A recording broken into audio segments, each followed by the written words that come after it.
Guys, welcome to the latest episode of Cut to the Chase. And I feel like we are at the stage of the market that things will be changing soon, but they've not changed yet.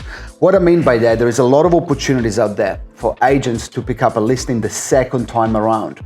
And I'm sure over the last 3 years, we've probably discussed this many times, but I think I've probably got the best take right now because we've been doing it for so long. It's been about 3 years of a tough market in Auckland, meaning a lot of average agents haven't been able to sell a property. And I think soon, even an average agent will be able to sell a property. So there won't be a second time around. But currently, if you're looking in Auckland, 2,000 plus listing, whatever, was this record in 16 years? Yeah, record number of sales in 16 years. And unfortunately, there have always been average agents, right? So properties always selling second time round, but there's more of that opportunity right now if people want to tell the truth.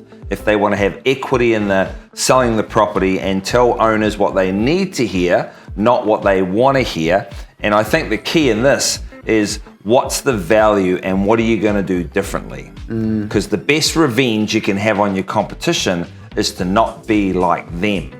And I'm seeing a lot of situations where people are going in second time round and the owners are going, well, it's the same stuff as what I had with agent A. So what's the proposition for B with what you're bringing to the table to go, right, we're going to get it sold second time round? Because you don't want to hear as a vendor, oh, we're going to be on page one on Trade Me, on One Roof, on real estate, and all of that. No.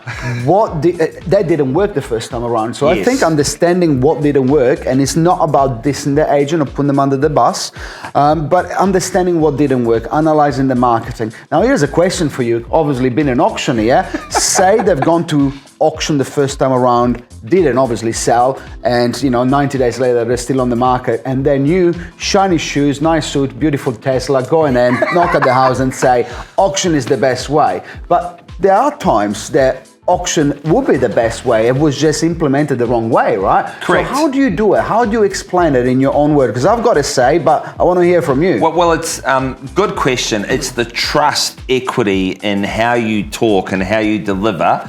I.e., Diego, you drive a Mercedes, correct? Not anymore.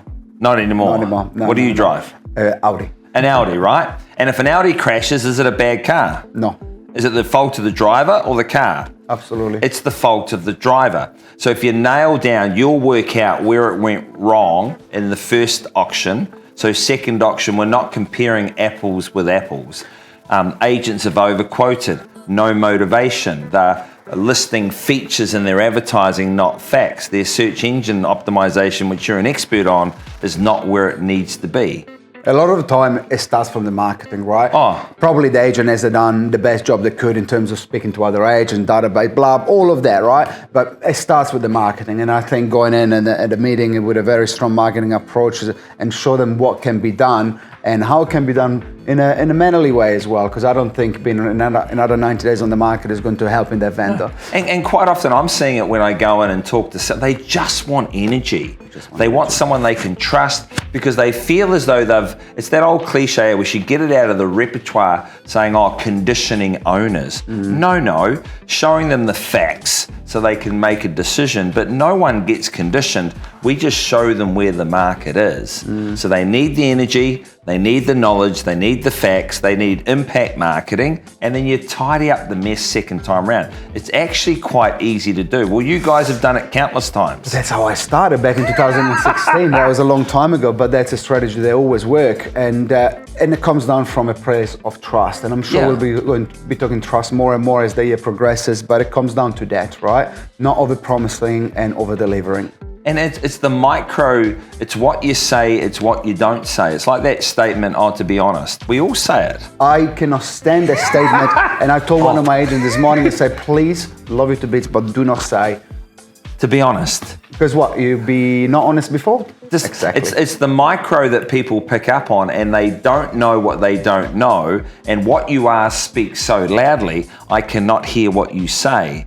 So when you go in with new energy, when you go in knowing what you're talking about, it gives the owners the confidence. And one of the ones that we say to our clients all the time, and you've done it with me many, many times, Mr. and Mrs. Seller, we've got your back, we're gonna get you sold. And if you believe in it and you know it, whether it's auction or whether it's another strategy, that's okay. pick it up, sort out the mess, and get them sold second time round. Because we all know that usually the first agent has had lots of excuses. Oh, the weather, public holidays, no. On it. It's possible. Give them the confidence. Get it sorted second time around, because the benefit is when you do that, right, they absolutely sing your praises. Absolutely, and you get more business because you were the one that had a soul sticker, but previous 3 callers didn't. And don't we love it? I love it when we do our review meetings after 1 week on the market and go, oh, but you had this before, didn't you? No. Oh, no, you didn't. Oh, and all this data around what's on the market and what's selling, the other agency was giving you that as well. No, we didn't. No, okay, well, no, it's that's always the interesting. same, isn't it? It's always the same. Thanks for watching. Cut to the chase.